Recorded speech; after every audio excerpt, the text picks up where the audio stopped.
Hey, what's going on, everyone? This is Peter Jennings, and I go by CSURAM88 across the daily fantasy industry. And I'm back again here at FantasyLabs doing another lineup review. I'm going to review my best Millionaire Maker team, my worst Millionaire Maker team, and then, of course, the winning lineup, which was won by good friend Al Zeidenfeld. So, congrats again to him, and it will be fun to review that lineup one more time. Let's take a look at my best lineup. I did make 150 lineups in this. I used the FantasyLabs multi-lineup tool and had some great results on the weekend. Very strong weekend, and just had a couple combos that weren't quite there to have some really big scores. But very pleased overall with how things went, and felt like the models were on point. So taking a look here at my best team, finished 141st out of 277,000 people. That's not bad. You can see here I had a couple teams in the top 1,000, so pleased with that. My core did have a pretty good week. So this team was Cam Newton, who I played a ton. He was my cash game quarterback. C.J. Anderson, who was my favorite running back play, even over D'Angelo. I love C.J. Anderson this week. I'm obviously a huge Bronco fan, but love the matchup and what I thought would be the game flow. D'Angelo Williams, who got another huge complement of touches.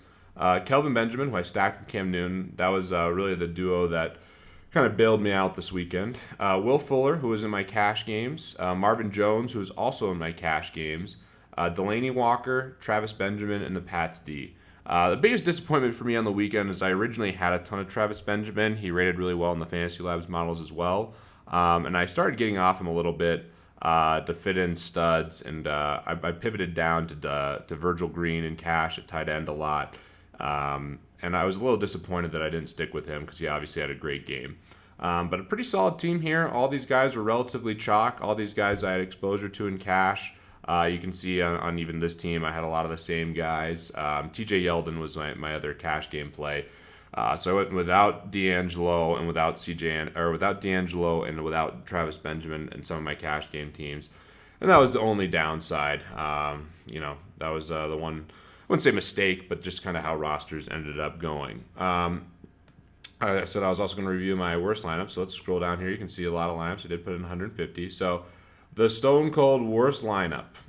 All right, so we have Blake Bortles at quarterback, who I threw in quite a bit. I had a lot of Blake Bortles. I really liked him in this spot. Ended up having a decent game, but he played pretty poorly. So did Jacksonville. That's one note that I took away from that. Jacksonville, it did not make the leap, at least so far, that I thought they might make this year with all the talent that they've acquired over the last couple of years through the draft. They looked miserable, getting destroyed by San Diego, who was missing a couple of their best players.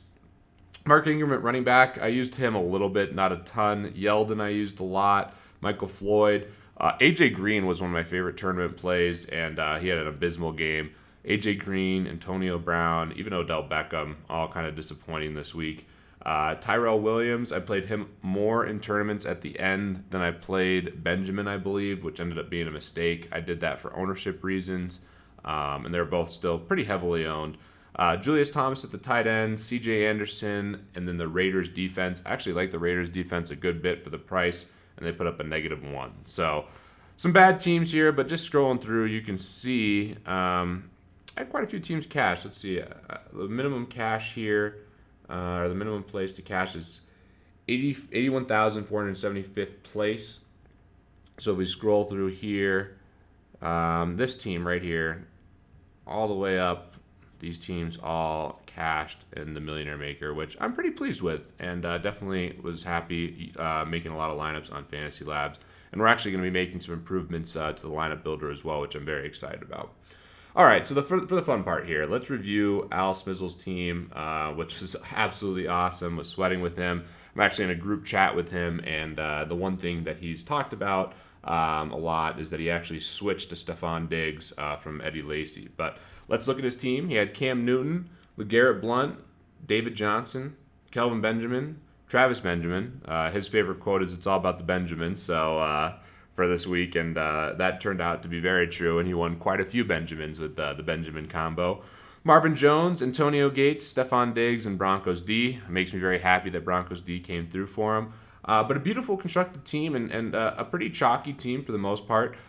Gates ended up being really low owned because of Delaney Walker. I think Al actually used more Delaney Walker, but this team happened to have Antonio Gates. But really nailed it. The running backs did well, and the Broncos D was obviously huge, and having Cam here was great. So a lot of duds this week, so you didn't have to have the absolute perfect lineup to win it, because there's so many high-owned players that had bad games, and Al was able to take it down with his team, and he had a lot of great plays throughout all his lineups, and big congrats again to Al. So hope this was helpful for you guys. I'll be doing another model preview here in the next couple days. I'll also have a Periscope on Thursday, so hope all you guys are doing really well. The NFL season is getting going, and it's obviously a lot of fun. Congrats again to Al, and of course, looking forward to seeing more Fantasy Lab subscribers at the top of the leaderboard.